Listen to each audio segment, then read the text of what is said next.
사도신경하심으로 우리의 신앙을 하나님 앞에 고백합니다. 나는 전능하신 아버지 하나님, 천지의 창조주를 믿습니다. 나는 그의 유일하신 아들 우리 주 예수 그리스도를 믿습니다. 그는 성령으로 잉태되어 동정녀 마리아에게서 나시고 본디오 빌라도에게 고난을 받아 십자가에 못 박혀 죽으시고 장사된 지 사흘 만에 죽은 자 가운데서 다시 살아나셨으며 하늘에 오르시어 전능하신 아버지 하나님 우편에 앉아 계시다가 거기로부터 살아있는 자와 죽은 자를 심판하러 오십니다. 나는 성령을 믿으며 거룩한 공교회와 성도의 교제와 죄를 용서받는 것과 몸의 부활과 영생을 믿습니다. 아멘. 찬송가 368장입니다. 주 예수여 은혜를 내려주사 고충 많게 하옵소서. 이 줄이고 목마른 나의 맘에 주 성령을 부소서. 주 예수여 충만한 은혜 내 영혼에 부소서. 주 예수만 나의 힘 되고 내 만족함 됩니다. 주 예수여 죄에서 풀어주사 날 정결케 하옵소서. 이 세상의 유혹이 나의 맘에 틈 못하게 하옵소서.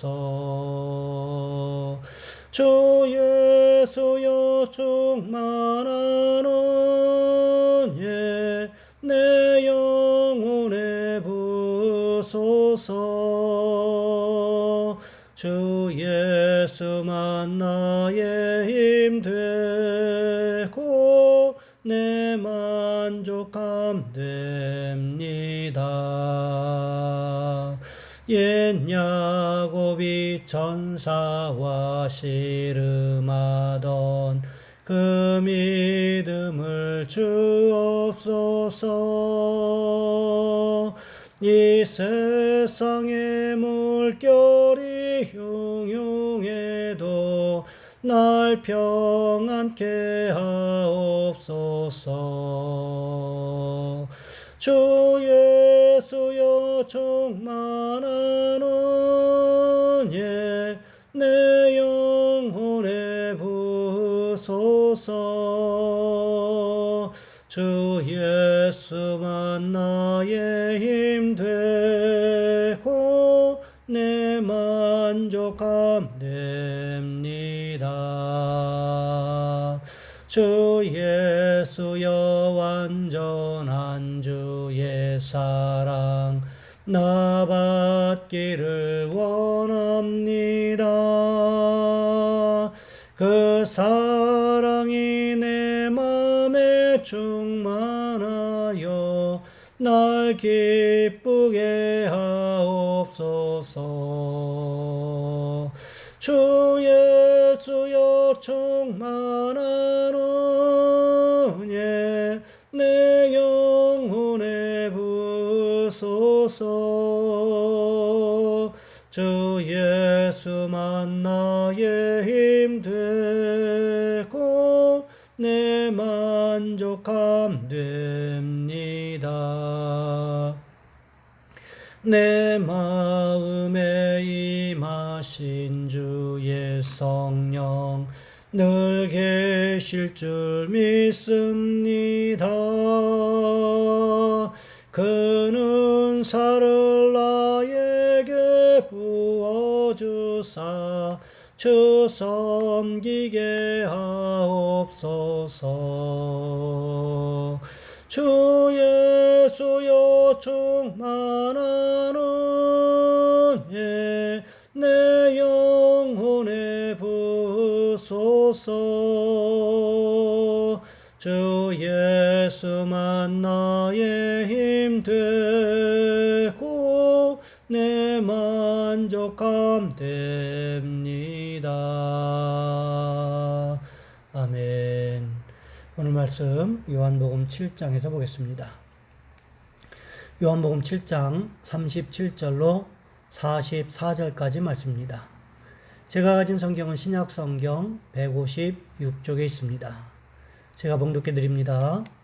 명절 끝날 곧 큰 날에 예수께서 서서 외쳐 가라사대 누구든지 목마르거든 내게로 와서 마시라.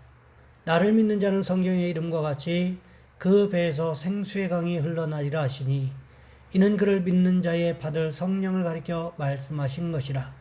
예수께서 아직 영광을 받지 못하신 고로 성령이 아직 저희에게 계시지 아니하시더라.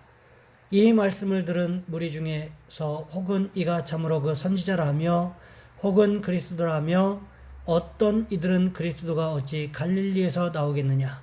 성경에 이르기를 그리스도는 다윗의 씨로 또 다윗에 살던 촌 베들레헴에서 나오리라 하지 아니하였느냐 하며 예수를 인하여 무리 중에서 쟁론이 되니 그 중에는 그를 잡고자 하는 자들도 있으나 손을 대는 자가 없었더라. 아멘. 오늘 본문의 말씀을 가지고 축복을 받으려면 이라는 제목으로 함께 말씀을 살펴보겠습니다. 19세기 중엽 미국의 필라델피아에 존이라는 13살 된 소년이 살고 있었습니다. 그의 집은 무척 가난했습니다. 그래서 그는 초등학교를 졸업하고 난 뒤에 인근에 있는 벽돌 공장에 가서 일할 수밖에 없었습니다. 그런데 이 어린 존에게는 한 가지 가슴 아픈 일이 있었습니다. 그가 다니고 있는 교회 입구에는 골목길이 있었는데 그 길은 포장이 되지 않아서 비만 오면 땅이 질퍽질퍽했습니다. 그렇기 때문에 믿음이 약한 교인들 가운데는 비가 오는 날이면 아예 교회에 출석하지 않는 사람들도 있었습니다.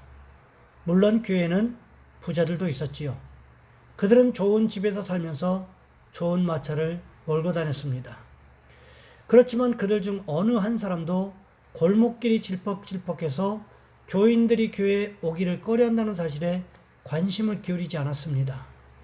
그래서 어린 존은 이런 생각을 했습니다. 이 골목길에 우리 공장에서 생산되는 벽돌을 가져다가 깔면 비가 오더라도 교인들이 교회를 다니는데 불편함이 없겠구나. 좋다. 내가 교회 골목길들을 벽돌로 깔아보자. 그 당시 존이 벽돌 공장에서 일하고 받는 하루 공임은 7센트였습니다. 그는 보잘것없이 적은 임금을 쪼개서 자기가 일하는 공장에서 매일 벽돌을 한 장씩 쌌습니다. 그리고는 퇴근하는 길에 교회에 들러서 먼저 하나님께 감사의 기도를 드리고 그 벽돌을 골목길에 깔기 시작했습니다. 나름대로 계산을 해보니까 한 2년 정도면 골목길을 다 깔 수 있을 것 같았습니다. 그렇지만 저는 조금도 지루하게 느껴지지 않았습니다.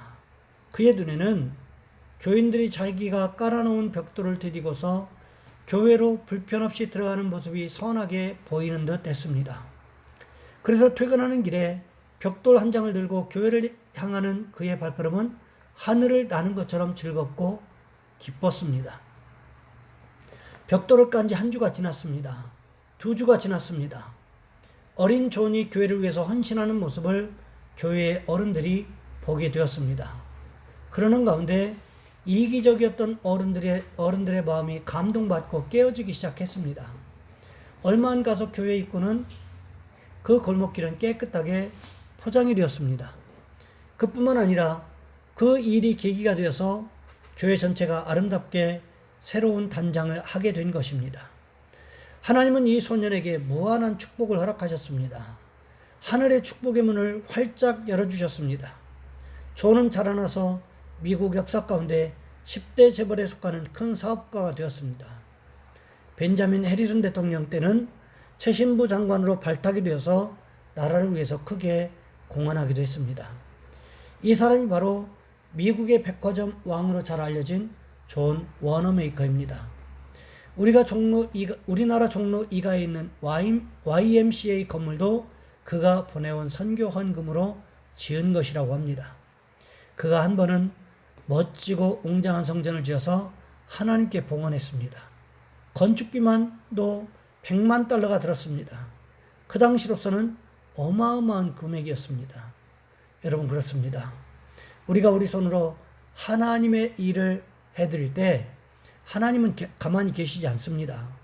전능하신 하나님의 손으로 우리의 일을 책임져 주시겠다고 하십니다. 이것이 바로 성경의 축복 원리라는 거지요. 오늘 본문에도 보시면 예수님께서 축복받을 수 있는 원리들을 우리에게 말씀해 주고 계십니다. 오늘 본문의 말씀은 초막절 절기 기간 중에 예수님께서 예루살렘에 머물러 계실 때에 일어난 일들을 배경으로 하고 있습니다. 바리새인들과 유대인들이 예수님을 사람들 모르게 잡아 죽이려고 시도했지만 그 사실이 제3의 인물, 전혀 생각지도 못했던 사람을 통해서 그들의 시도가 탄로가 났습니다. 그러면서 아무 일도 시도해 볼 수 없는 그런 상황으로 접어들면서 이제 초막절 축제의 기간이 서서히 마무리되어 가고 있었습니다. 드디어 초막절 마지막 날이 되었습니다. 그때 예수님 무슨 말씀을 하십니까? 오늘 본문 37절 말씀에 보시면 이렇게 기록하고 있습니다. 명절 끝날 곧 큰 날에 예수께서 서서 외쳐 이르시되 누구든지 목마르거든 내게로 와서 마시라. 축제가 마무리를 향해 한창 달려가고 있을 즈음에 예수님께서 말씀하고 계신 상황을 오늘 본문은 기록하고 있습니다. 예수님께서 목마른 사람은 내게로 와서 생수를 마시라고 하셨습니다. 그런데 이 말씀을 가만히 살펴보시기 바랍니다. 생수를 마시는 대상이 누구입니까? 주어가 누구입니까? 누구든지 특정한 어떤 사람들만을 대상으로 한 것이 아니라 목마른 사람이라면 어떤 사람이든지 간에 불문하고 예수님께로 나오라는 것입니다. 그 사람의 배경이나 그 사람의 환경을 보지 않겠다고 말씀하시는 거예요. 예수님께서 말씀하신 마시라고 한 대상은 바로 생명수를 가리키고 있습니다. 그렇다고 한다면 이 생명수는 어디에서부터 흘러나오고 있습니까? 에스겔서에 보니까 성전 문지방에서 흘러나온다 이렇게 기록하고 있는 것을 볼 수가 있습니다. 그렇다면 왜 성전 문지방에서 생수가 흘러나오는 것일까요? 하나님의 말씀이 곧 생명수이기 때문이라는 거지요. 하나님의 말씀이 생명수라고 한다면 하나님의 말씀은 예배에서 선포가 되어지는 것 아니겠습니까? 그렇기 때문에 우리는 예배를 잘 드려야 된다라는 것입니다. 그렇다면 우리는 예배를 얼마나 최선을 다해서 드리고 있다고 생각하십니까? 그 모습을 한번 점검해 보셨습니까? 예배 시간에 다른 것들에 신경 쓰고 돌아다니고 온갖 부산한 생각을 다하면 예배에 집중할 수가 있겠습니까? 그렇지 않겠지요. 그런데도 이상하게 교회 안에 그런 분들이 의외로 많습니다. 예배는 뒷전인 분들이 많아요. 이상하지요? 나는 아닌 것 같지요? 그렇지만 과연 그럴까요? 내 모습을 점검해 보셔야 한다는 것입니다. 가만히 생각해 보시기 바랍니다. 오늘 드리는 이 예배가 내 인생의 마지막으로 드리는 예배라고 한다면 과연 지금 이 모습 이대로 예배 드리시겠습니까? 예수님께서는 명절 마지막 날을 향해서 달려가는 시점에서 이제 모든 축제의 엔딩을 해야 되는 시간이 점점 다가오는 시점에서 예배를 잘 드릴 것을 말씀하고 계십니다. 예배에 참석한다고 해서 모든 사람이 축복을 받는가? 물론 예배 드리는 현장에 없는 것보다는 있는 것이 훨씬 더 좋은 일이지만은 예배 드리는 현장에 있다고 해서 모든 사람이 다 축복을 받을 수 있는가? 이런 문제를 한 번 더 생각해 볼 필요성이 있다는 거지요. 예배 자리에 참석하는 것 중요하지만 그것보다 더 중요한 것은 예배 자리에 참석하여 과연 무엇을 하고 있는가 하는 것입니다. 그저 성전에 와서 앉아 있다가 시간만 때우고 집으로 돌아가고 계십니까? 아니면 성전에 와서 예배 드리면서 우리 주님을 만나고 돌아가고 계십니까? 목이 마르면 물이 있는 곳을 찾아가게 됩니다. 물이 있는 곳에 찾아갔다고 해서 갈증이 해소가 되는 것은 아니라는 거지요. 물이 아무리 많아도 그 물을 마시지 않으면 절대로 갈증은 해결받을 수가 없는 것입니다. 오늘 말씀에도 보시기 바랍니다. 주님 분명하게 말씀하십니다. 목마른 사람은 누구든지 내게로 오라. 그리고 마셔라. 명령형입니다. 떠먹여 주는 것이 아니라 내가 내 손으로 떠서 마셔라. 명령형으로 주님 말씀하고 계십니다. 마를 물이 있는 곳까지 강제로 끌고 갈 수는 있지만 억지로 물을 먹일 수는 없다고 했습니다. 아무리 많은 물이 있어도 자기가 마시지 않으면 어찌할 수가 없다는 것입니다. 예배에 참석할 수는 있지만 그 예배를 통해서 깨닫느냐 못 깨닫느냐는 본인 책임이라는 것이지요. 예배를 드릴 수는 있지만 그 예배를 통해서 예수님을 만나느냐 못 만나느냐 하는 것은 자신의 책임이라는 것입니다. 그러니 우리가 축복받기를 원한다면 예배를 통해서 하나님을 만나셔야 한다는 것입니다. 바라기는 우리 모두가 예배를 통해서 주님을 만나고 경험하시는 축복이 있으시기를 주님의 이름으로 부탁을 드립니다. 이 시간 우리 한 목소리 함께 기도합니다. 하나님, 우리가 예배할 때 예배에 집중하게 도와주옵소서. 예배를 통해서 주님을 만나게 도와주옵소서. 특별히 우리 자녀손들을 위해서 기도해 주시기를 부탁을 드립니다. 학업 중에 있는 자녀손들 도와주셔서 지혜와 명철을 허락해 주시라고, 직장 생활하고 있는 청년들 만남의 축복을 허락하시라고, 직장을 준비하는 청년들 지혜와 명철을 허락하셔서 직장에 합격할 수 있게 달라고 이 시간 우리 주여 한번 간절히 부르신 후에 한 목소리 함께 기도합니다. 주여, 사랑의 하나님, 우리를 도와주시기를 원합니다.